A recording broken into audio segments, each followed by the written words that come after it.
Hello, my name is Zachariah Van Sliders with Old Man Gaming, and this is yet another horrible game review.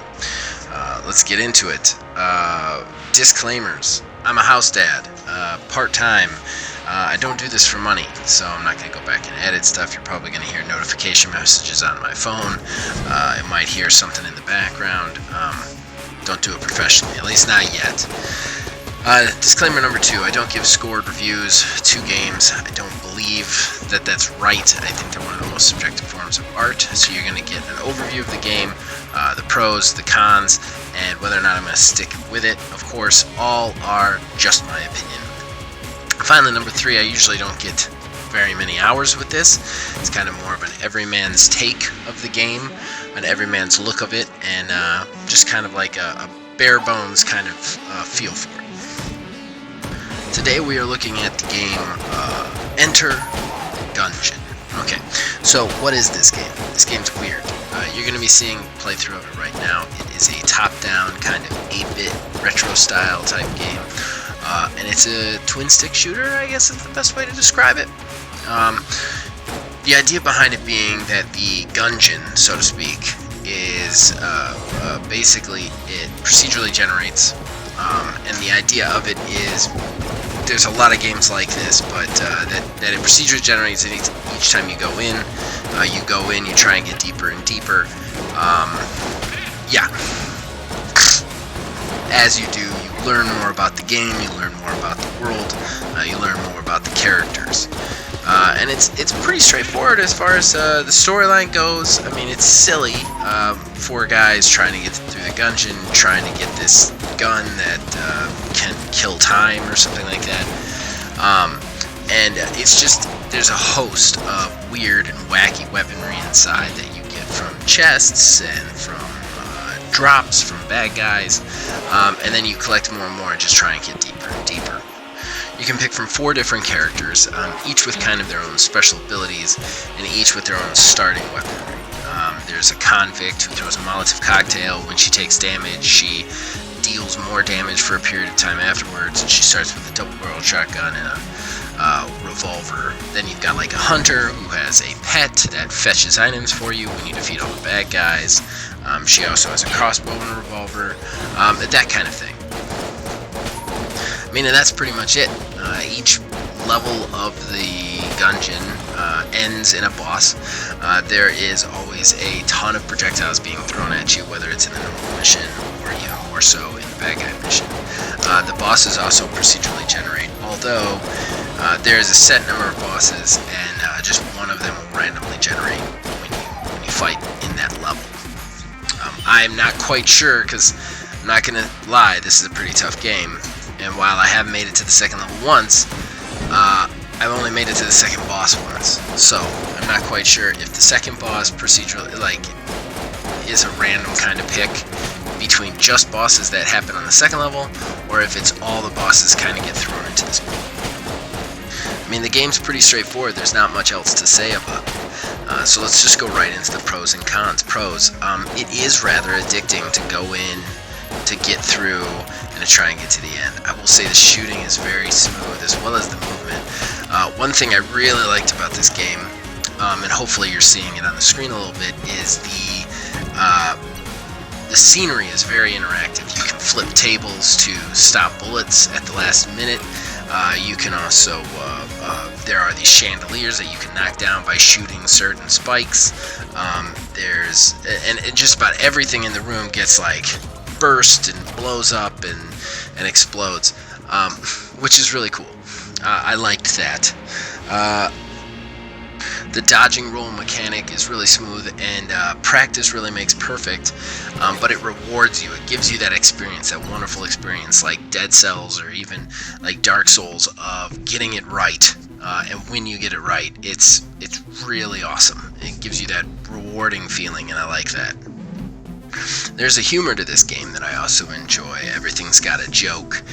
Everything's a gun-related one-liner, including the Ammonomicon, which is where you collect all your information. You know, guns you've gotten, enemies you've fought, stuff like that.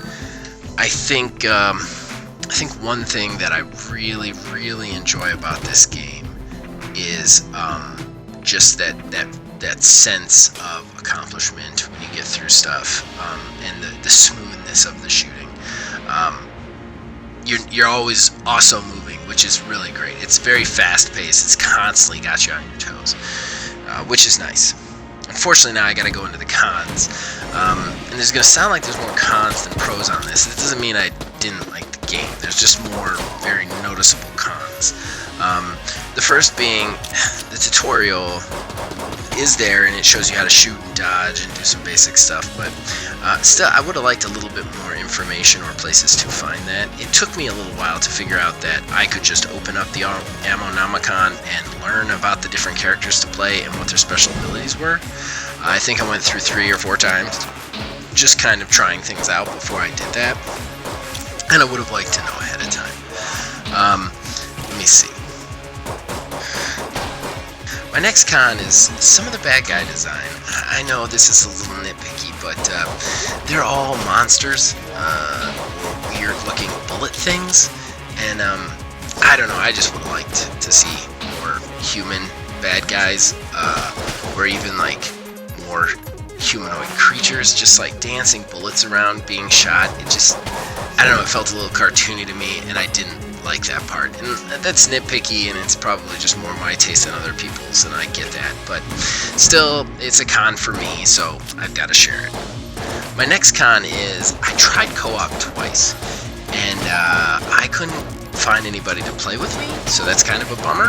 I would have really liked to test this game in co-op mode and see how much fun that is, but yeah, I would sit there for 10 or 15 minutes and no characters would join my game. So either I was doing it wrong, or there's just not a big co-op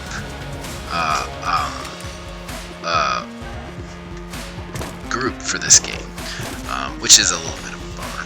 Now, my final con is the most important con, and this is the thing that bummed me out the most. And I could be, this is just something I'm not noticing because I haven't played it enough, although I have put a few hours in. My last con is, unlike a lot of games in this genre, this procedurally generated play, die, repeat sort of thing, you don't really seem to make any advancement by going in. So, like, when you go in, you get a bunch of stuff, you get further, you die, you come out, and you're just baseline. Now, I get that for the most part that should happen, but there should be still some sort of advancement to allow me to get a little bit further, to make me feel like those constant deaths, those constant playthroughs are accomplishing something. Almost kind of like a loot hunting feel. I don't want to necessarily compare it to a loot hunt, but like Dead Cells. I know that Dead Cells is a side-scrolling action game, but the very basic of it, the procedural generated, you play until you die and come back out and then just do it again, is the same. And one thing they do is, it takes a while, but as you play through, you unlock more abilities. You unlock more abilities to use your healing flask. You unlock more abilities for your character. You unlock more starting weaponry. And none of it's broken to the point where like you can just pick anything, but I feel like this game would benefit from something like that, where if I go in repeatedly with the same character, I acquire new things to allow me to get deeper in. It definitely would give me more of a rewarding feeling to a long run, and then dying, it would definitely make me want to play again. The one run that I had, where I got to the 2nd level, I beat the 2nd level boss and then died on the 3rd level, I quit right after it because there was like, I didn't get anything from it. There was no like reason to just go right back in. So I played something else, came back to it later. So that's my last little gripe with it. I think that could have been done a little bit better. Whether or not I'm going to stick with it, I would have to say, I think this game is worth it. I don't see myself playing it that many more times. It's definitely worth a try, especially if you're a Games Pass holder. This is just new to Games Pass over the last like 2-3 weeks. It's definitely worth a shot. It might be your bag. Compared to other games, it just doesn't overwrite the other games that I'm playing, so I don't see myself replacing any of those games with this one in my normal fun time lineup. So I'm going to say I'm not going to stick with it. However, while that sounds overtly negative, I don't necessarily think this is a bad game. I think it's a pretty well done game. I think it's a lot of fun. It just might not be as good as I would like it to be, I guess would be the best way to say it. So, alright, that brings us to the end of the review. Thank you for listening to this far. I do want to say again, I said this last week, I am opening myself up to requests. Keep in mind that I have to be able to get the game, and it has to be on Xbox One. Meaning, I don't have money, I don't get paid for this, so really it needs to be a Games Pass game, a Games with Gold game, or a game that I can play with like a free weekend or something, or a free-to-play game. But if you want to see me review it and I haven't, please comment on YouTube or comment on the Facebook page, Old Man Gaming, and I will do my best to review a game for you guys. I mean, we're going into the off-season. There's not as many big releases, and there's no more big releases that I'm really going to be able to play. So, please, if you got a game you want to see me review, feel free to let me know. And as long as you guys keep watching this and listening to these, I'll keep making them. I'll see you guys next week. Did you enjoy that horrible content? Well, there's more horrible content all over this channel. You can check out our horrible podcasts, or you can check out our other horrible reviews. Be sure to subscribe and turn notifications on, and then we'll let you know when horrible products are ready for you to view. You can also do so at Facebook, Old Man Gaming. And then we can notify you in 2 different places. Fun! Also, click any of the links around you to witness some of that horrible programming right now. I mean, why do anything else? It's YouTube.